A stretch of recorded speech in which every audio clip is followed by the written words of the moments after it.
ये देखिए कांच ही बंद नहीं हो रहा है। अब आप ये चीज सोचिए कि 15 लाख देने के बाद आदमी ऐसा चलता फिरता स्विमिंग पूल लेके घूमेगा।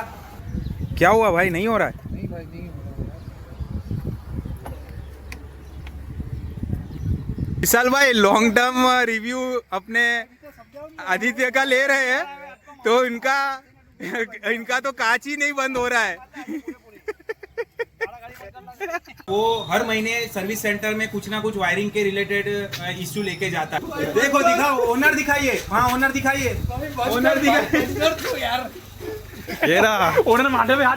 मतलब गाड़ी को सर्विस सेंटर बार बार लेके जाना पड़ रहा है उनको, ये सबसे बड़ा दिक्कत है। इसके लिए ये फ्रस्ट्रेट होकर गाड़ी बेच भी सकते हैं।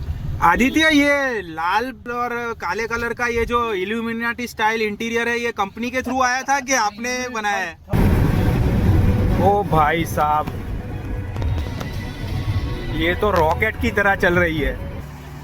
आज हम लॉन्ग टर्म रिव्यू ले रहे हैं XUV 300 गाड़ी का, और उनके ओनर हमारे साथ ही है, हमारे अच्छे दोस्त है।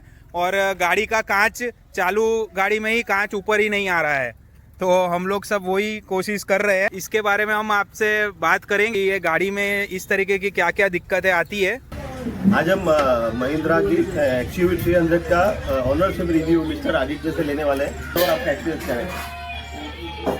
मुझे गाड़ी लिए हुए 2 साल होने वाले हैं। गाड़ी चलाने में बहुत अच्छी है, लेकिन कुछ चीज़ें मैंने पर्सनली एक्सपीरियंस की है कि गाड़ी लेने के बाद उसके सेंसर बहुत ख़राब हो जाते हैं। सेंसर्स के और वायरिंग के मुझे बहुत इश्यूज फेस करने पड़े। 1-2 बार ऐसा भी हुआ है कि मैं गाड़ी चला रहा हूँ और उसका रेजोनेटर खराब हो गया गाड़ी चलाते हुए। तो मेरा 1.5-2 महीने में एक तो सर्विस सेंटर का चक्कर हो ही जाता है मेरा। फेस कर रहे हैं गाड़ी अभी का लेटेस्ट एक प्रॉब्लम हुआ है गाड़ी में, आपने ही देखा होगा। अभी जब ये आ ही रहे थे अभी गाड़ी से, तो लेफ्ट साइड का जो मिरर है वो अचानक से बंद हो गया। मतलब चालू बंद हो ही नहीं रहा, बंद ही हो गया पूरा। पूरा तो ऐसे छोटे छोटे इश्यूज होते ही रहते हैं गाड़ी में। मतलब गाड़ी को सर्विस सेंटर बार बार लेके जाना पड़ रहा है उनको, ये सबसे बड़ा दिक्कत है। इसके लिए ये फ्रस्ट्रेट होकर गाड़ी बेच भी सकते हैं। बट प्रॉब्लम यही है कि मुझे बार बार वर्कशॉप जाना पड़ रहा है। मेरी बिजी लाइफ में मेरे पास इतना टाइम नहीं होता है कि मैं अपने ऑफिस से और रूटीन लाइफ से टाइम निकाल के मैं वर्कशॉप जाता रहूँ। 1 नंबर पे है गाड़ी, 2 पे ले लो और फुल थ्रोटल दो। ओह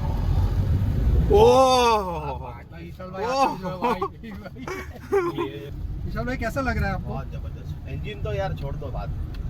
भाई साहब क्या पिकअप है यार गाड़ी, मतलब एकदम लॉन्च होती है यार ये तो। आदित्य, ये लाल और काले कलर का ये जो इल्यूमिनाटी स्टाइल इंटीरियर है, ये कंपनी के थ्रू आया था कि आपने बनाया है? थर्ड पार्टी करवाया हुआ है, तो कंपनी से नहीं आया हुआ है। देखिए, मैंने जैसे बताया कि 2-3 बहुत नेगेटिव पॉइंट्स है गाड़ी के। हाँ। जैसे कि बूट स्पेस जो है वो बहुत छोटा है। तो ये तो ऐसी बात हो गई ना, गाड़ी बनाया है मोस्टली हाईवे के लिए, सिटी यूज के लिए तो इतना पावर की रिक्वायरमेंट नहीं है, और हाईवे पे जाने के लिए लगेज स्पेस ही नहीं। पीछे एसी नहीं है, लेकिन पहले ये मैं बता दूं कि मेरे पास जो गाड़ी है वो XUV 300 TGDI है। ओके। अपग्रेडेड वर्जन उसका 3XO है। जो भी मैं हाँ। नेगेटिव पॉइंट बोलूंगा, 3XO में काफी नेगेटिव पॉइंट्स उन लोगों ने कवर कर लिए हैं। Okay okay. लेकिन अगर मैं 300 TGDI के ही बारे में बात करूं तो इंटीरियर बाकी सेगमेंट में जो गाड़ियां है उसके कंपैरिजन में थोड़ा सा बेसिक इंटीरियर है। दूसरी मेन बात यह है कि इसका इंजन सेगमेंट में सबसे पावरफुल इंजन है। हाँ। तो यही प्लस पॉइंट है और यही एक रीजन था गाड़ी खरीदने के लिए। तो आपको एक मजा चाहिए ड्राइविंग में, ड्राइविंग एक्सपीरियंस अच्छा चाहिए। हाँ। तो सेगमेंट में और कोई बाकी गाड़ी आपको इतना टॉर्क और इतना पावर प्रोवाइड नहीं करेगी। बट आप अगर इंटीरियर और बाकी चीजों को प्रेफरेंस देते हो तो फिर हाँ। ये गाड़ी आपके लिए नहीं है।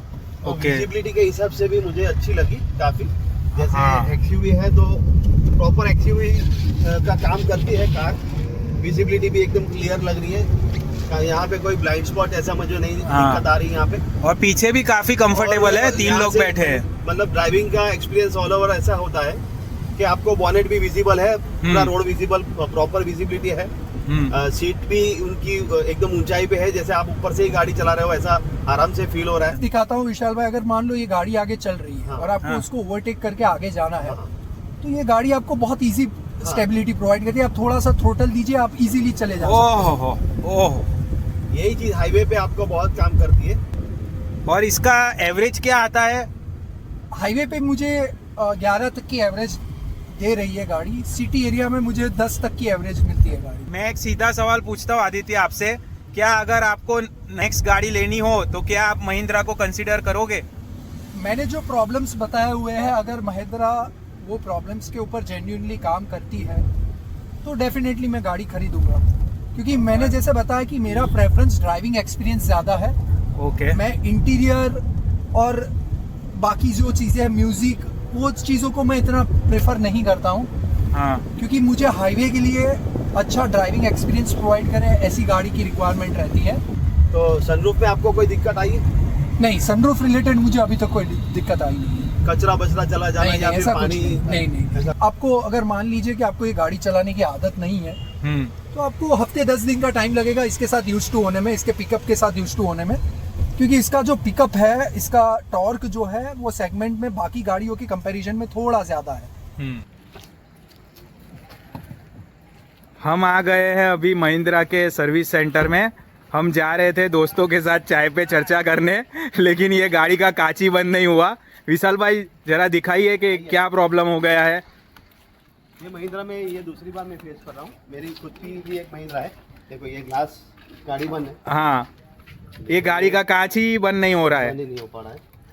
तो अब वो बोल रहा है मैं हाईवे पे अगर ऐसी हालत हो गई तो मैं तो लूट जाऊंगा। अभी आप सोचिए कि ये तो बारिश का मौसम नहीं है, नहीं तो ये इसके अंदर ही स्विमिंग पूल बन जाता आज की डेट में।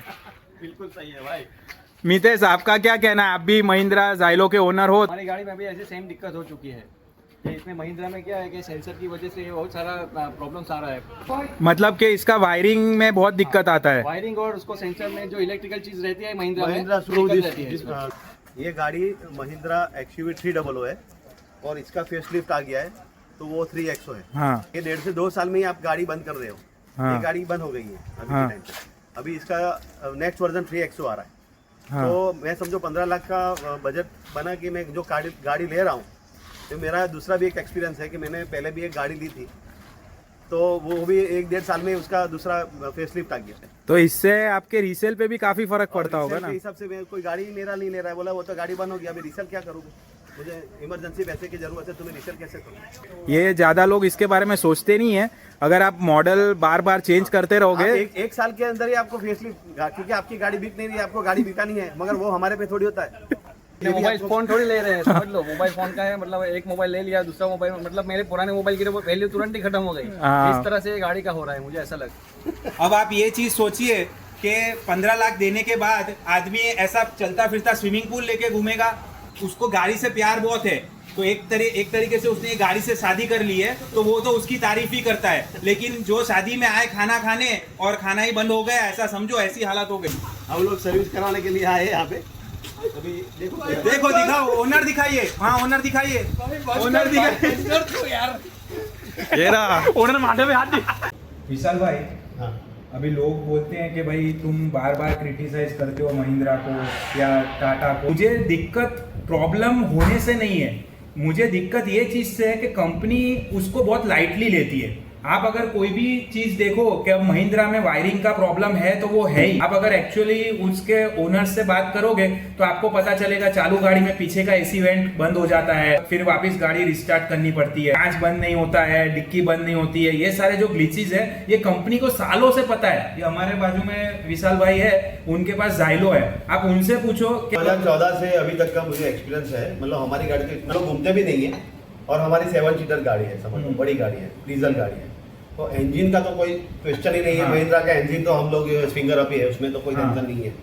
ठीक है, प्रॉब्लम कहाँ पे है कि जो मैकेनिज्म आप जो वायरिंग पे बोल रहे हो या फिर वो उसके जो इक्विपमेंट है उसकी डिस्प्ले उड़ गई है, फ्यूज बार बार उड़ जाते हैं। पतरा जो मेटल की बात कर रहे हैं, लोखंड की बात कर रहे हैं, वो लोखंड में भी वो जंग पकड़ लेता है, रस्टिंग हो जाता है, रस्टिंग बार बार हो जाता है होता है। और कलर क्वालिटी भी, कलर भी मतलब इतने बबल्स आ जाते हैं बीच में। तो गाड़ी में बहुत सारे इश्यू है, महिंद्रा को ध्यान देना चाहिए ये सारी चीज पे। देखो ये चीज एक अच्छी हमको महिंद्रा से मिली है कि हम लोग आए थे विदिन 30 मिनट, हाँ, आधे घंटे के अंदर इन्होंने ये कांच का जो प्रॉब्लम था वो सॉल्व करके दे दिया है। तो इसके लिए अरे 3 cheers फॉर महिंद्रा।